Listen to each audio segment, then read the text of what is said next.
You know that feeling when life just keeps piling up? Bills, stress, people letting you down, your body not working like it used to. What if I told you there's a way to not just survive all of that, but to actually thrive in it? A way to stay calm when everything's falling apart. To smile when most people would break? It's not magic. It's not some new age nonsense. It's Stoicism, and it's the one thing every older person needs right now. Most people think Stoicism is about suppressing emotions, about being a robot. Wrong. It's about control, not control over the world. You'll never have that. Control over yourself, your reactions, your peace. And here's the brutal truth. The older you get, the more life will test you. Your health fades. People you love leave. Plans crumble. But Stoics? They don't just endure it, they use it. Today, we're diving deep into how Stoicism isn't just philosophy, it's a lifeline, especially for anyone who's felt time slipping through their fingers. By the end of this, you'll see aging differently, not as decay, but as strength. Let's be real.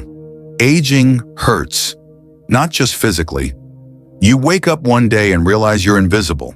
Society treats you like you're done contributing. Your knees ache. Your friends, well, some aren't around anymore. And the future? It's not this wide open road. It's shorter, and there's a shadow at the end of it. Most people deal with this in two ways. 1, denial, Botox, chasing youth, pretending time isn't passing. 2, resentment, bitter, lonely, blaming the world for changing. But there's a third way, the Stoic way. Marcus Aurelius was old when he ruled Rome. Constant pain, betrayals, wars. Yet his journals? Calm, clear, unbroken. Here's how he did it. 1, the Stoic approach to physical limitations. Let's talk about something nobody wants to face. Your body betraying you. That knee that won't bend like it used to, the hands that shake sometimes, the energy that disappears by noon. Here's what the Stoics knew that most people don't. Your physical limits aren't your enemy, they're your most honest teachers. Marcus Aurelius wrote his greatest works while in constant pain from stomach ailments. Epictetus taught philosophy as a disabled former slave. They didn't overcome their physical limitations, they used them as fuel. Modern science confirms this mindset works. A 2023 Johns Hopkins study found seniors who reframed their physical challenges as opportunities rather than losses experienced 40% less pain perception. Try this today. Pick one physical limitation and ask, what is this forcing me to develop instead? Maybe slower movement means noticing more beauty around you. Maybe weaker hands mean learning to ask for help, a skill that actually deepens relationships. The Stoics called this the art of the turning obstacle upside down. And it works whether you're dealing with arthritis or just the natural slowing down that comes with time. 2, Stoic wisdom for handling loneliness. Loneliness in later life isn't just painful. The CDC says it's as dangerous as smoking 15 cigarettes a day. But here's the Stoic secret. There's a difference between being alone and being lonely. Seneca, who was exiled to a remote island, wrote, "The person who has learned how to be alone is never truly lonely." He filled his isolation with writing letters that would inspire generations. Modern psychology confirms this approach. A Cambridge University study showed seniors who practiced Stoic self-reflection reduced loneliness by 58% without changing their living situation. Here's how to start. Create a dialogue with wisdom practice. Each morning, imagine asking an ancient Stoic philosopher about your day's challenges. Then write what you think they'd advise. This isn't fantasy, it's tapping into 2,000 years of collected wisdom. The surprising truth? Many Stoics believe solitude was necessary for true self-discovery. Your empty nest or quiet apartment might be the perfect place to finally meet yourself. 3, transforming regrets using Stoic philosophy. That failed marriage. The career risks you didn't take. The words left unsaid to people now gone.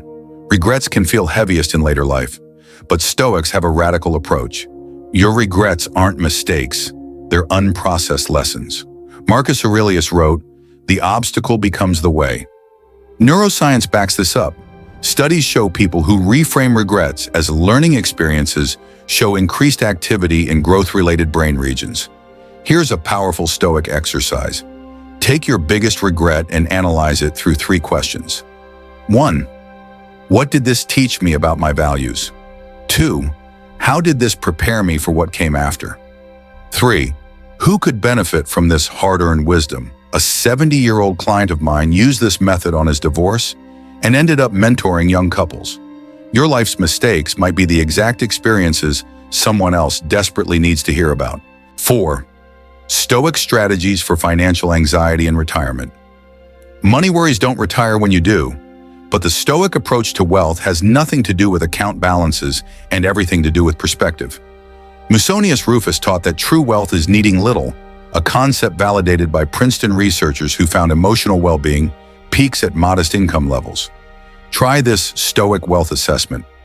For 1 week, track not your spending, but your enough moments. Times when you felt completely satisfied with what you had. You'll likely notice these involve simple pleasures: a good meal, a meaningful conversation, a beautiful sunset.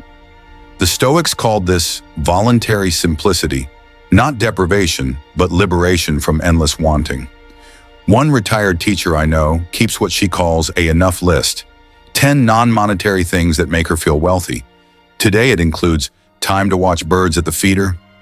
This practice can literally rewire your brain. fMRI studies show gratitude practices reduce financial anxiety by shifting activity from fear centers to contentment centers. 5. The Stoic art of legacy building. Most people think about legacy as something left after they're gone. Money, possessions, maybe a namesake building. Stoics flip this. Your legacy is what you pour into others right now. Seneca wrote, "We should teach as we would wish to have been taught." Modern research shows seniors who focus on mentoring experience what psychologists call the legacy effect, improve mental health, and even physical vitality. Here's the Stoic method. 1. Identify one piece of hard-earned wisdom you possess. 2. Find someone 20 to 30 years younger who needs it. 3. Share it not as lecture, but as story. A retired mechanic I know teaches financial responsibility through tales of his 500-car days. A grandmother runs failure story nights where family shares mistakes and lessons. This isn't just giving advice, it's practicing what the Stoics called the mutual completion of lives. Your wrinkles aren't just signs of aging, they're proof you've survived lessons someone else desperately needs to learn. And that's a legacy available to everyone, regardless of bank accounts or accomplishments. Here's the secret.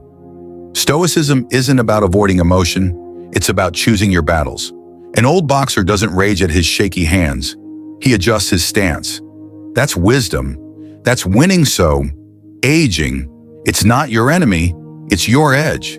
You've survived 100% of your worst days. Stoicism just hands you the reins. Pain, inevitable. Suffering, optional. Hit subscribe, 1 click, then go tell one person today. We're not getting older, we're getting stronger.